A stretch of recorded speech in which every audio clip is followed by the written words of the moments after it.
Yo, back at it again. So today I wanted to come with a video just giving some of the positives and negatives of my experience playing professional basketball in Australia.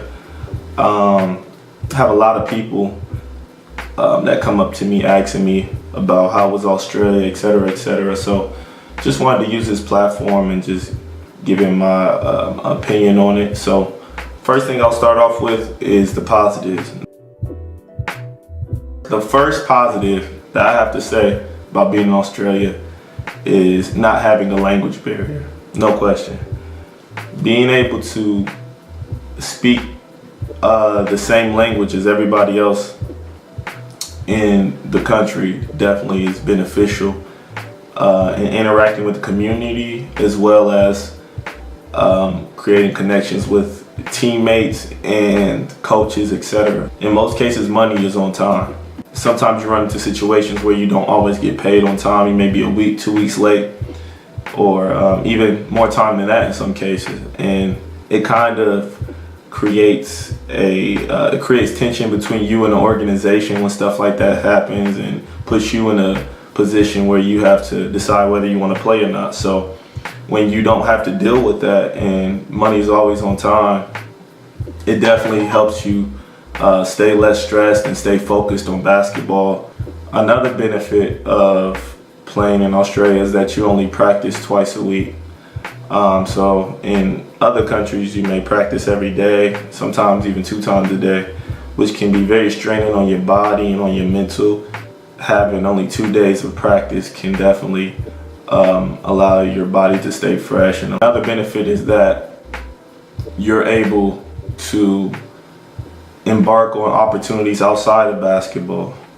So with you only practicing 2 times a week, that leaves some free time to do other things. Now, if you don't know, in Australia, part of your contract involves you doing things in the community as far as training kids, and sometimes it means being a coach or things like that, where you have to be part of the organization and work in the community. I think it's very beneficial for you to have those type of skills moving forward in whatever you want to do. I also got the opportunity to work while being in Australia because we only practice 2 days a week. So I was able to work a job as a teacher's aide, and I worked that job about 2-3 days a week, and I was able to make, extra money on the side doing that. And so it was very easy to, stack up some money over in Australia because, you can, with only practicing 2 days a week, you can get a job, you can train kids, you can do a lot of things, to put some money in your pocket.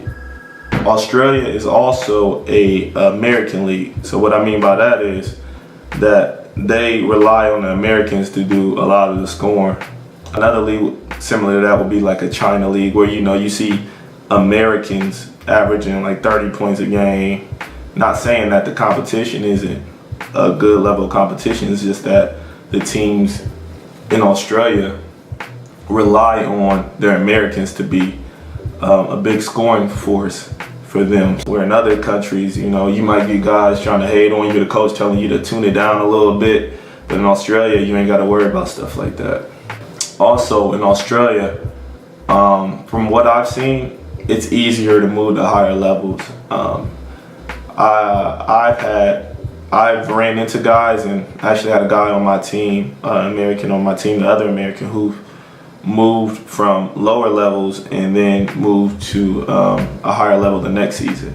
In Australia, you play on a lower level, you kill, you do what you're supposed to do, and in most cases you'll have a team on the higher level show interest in you and won't be against picking you to be their import for the next season. Now, on to the negatives. So the first thing I would have to say in the negatives, and this is definitely a number one, is the currency difference. If you don't know, the Australian dollar is worth way less than the American dollar.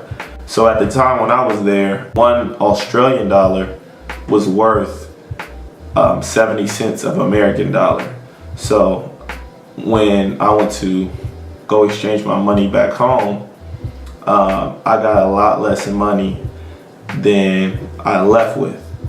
Think about that, especially when you're signing a contract, seeing how much they pay you and stuff like that. Make sure it's in, American dollars, or if it's in Australian dollars, make sure you understand that and be okay with it.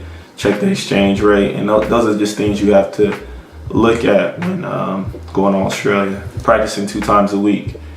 Now, the only reason I say this can be negative is because with you only practicing 2 times a week, it can be kind of easy to lose focus as far as from a basketball perspective. I found myself losing focus a little bit when I initially got there, because I stopped hitting the gym as much because I was involved in other things. I had a job, stuff like that, and that kind of shifted my focus a little bit when I was over in Australia. So it's just maintaining your focus. Make sure you don't, even though you're only getting in the gym with your team 2 days a week, you have to be sure that you're getting there with yourself or with a teammate or so every day, just to make sure you keep developing your game, and don't let how much your team get in the gym affect how much you get in the gym. Another negative is the time difference. This could be very difficult when trying to talk to family. I usually would have to wake up pretty early to talk to family, or stay up pretty late in order to talk to them. So I would only talk to my family about once or twice a day, if that. Sometimes it would be days I wouldn't be able to talk to family. Last negative I would say is that the season is during the U.S. summer. Now, I say this is a negative because summertime for me was always the time where a lot of things were happening. With you being gone the whole summer, you kind of miss out on a lot of festivals, stuff like that. A lot of fun stuff that happens. Also, if you're coming from the Australian season, you probably get done August, September, and that's around the time the European season starts. So from that point of view, you have to either get ready for the European season with not much time to rest from your previous season, or you have to kind of skip the European season a little bit and take advantage of your time being home. Overall, loved it, loved my experience. Organization was great. The Shepherd & Gators organization was great. That's all I really got for you guys. Hope you were informed by this video. For people looking to go to Australia, great. It's a great country. Definitely worth traveling to. So if you have any more questions, just contact me and definitely hit you back. I'm out.